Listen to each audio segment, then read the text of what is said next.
Hey, this is Ish, and today I'll be talking about how to measure the progress of your meditation. So, oftentimes in meditation, we often feel that we're a little bit too close to the source. So, we sit for our practice and then we go on about our day, and we don't really feel that we're changing over time.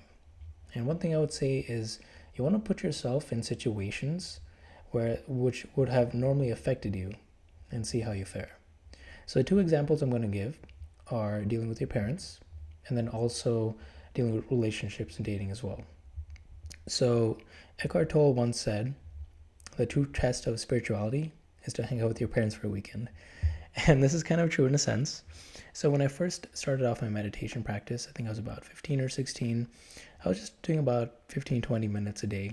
And I felt that when I felt really good and felt really calm in the moment. But then when I talked to my parents, they were criticizing me about something. It just went away within, let's just say, 15, 20 minutes of the conversation. So I wasn't able to keep that presence that I built up during my meditation because I wasn't grounded in the practice enough yet.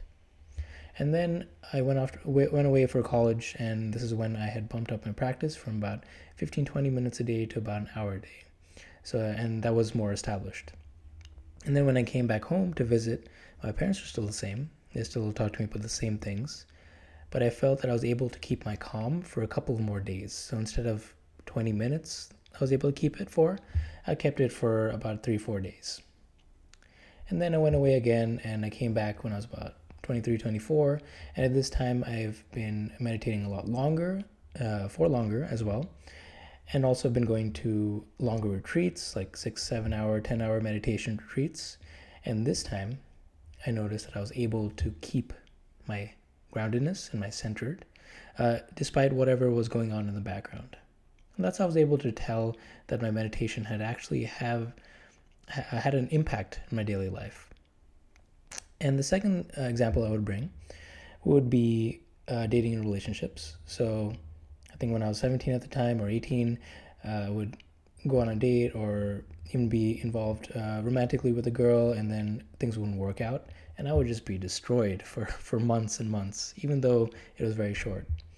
Just because I didn't have a clear enough understanding of myself and that groundedness where I didn't need things from others. And I didn't have the happiness from within, right? And that would happen to me quite often, 17, 18, 19. And then, like I mentioned, when I had a stronger meditation practice around 2021, this is when I would still get affected, and obviously emotions would pop up, right? After a breakup, for example, or anything like that. But it didn't last as long. So it was a quicker turnaround time, and I bounced back a lot faster.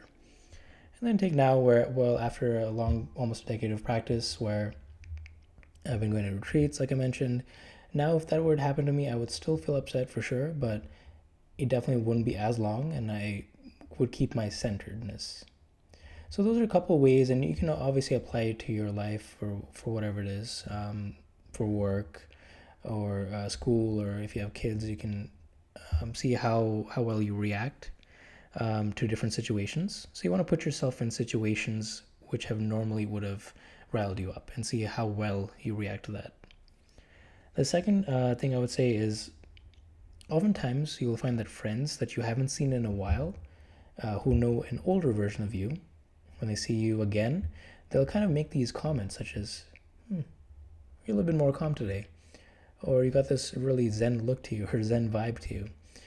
And to me, that's a very good compliment because it kind of validates your practice, but also shows that it actually works for you, this whole practice, because from an outside view, you are changing, but from the inside, you feel that you aren't really progressing, and at times you might feel frustrated, but having those comments come from other people makes you really feel that, hey, this practice is actually working for me.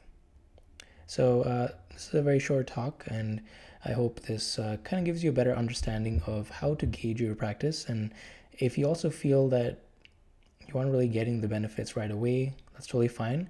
You just want to keep consistent at this practice, and it'll give you benefits over time. It's not something that can be a quick fix, but this is ideally a practice that you have with yourself that will give you some amazing benefits just past externals over time. So I hope this helps.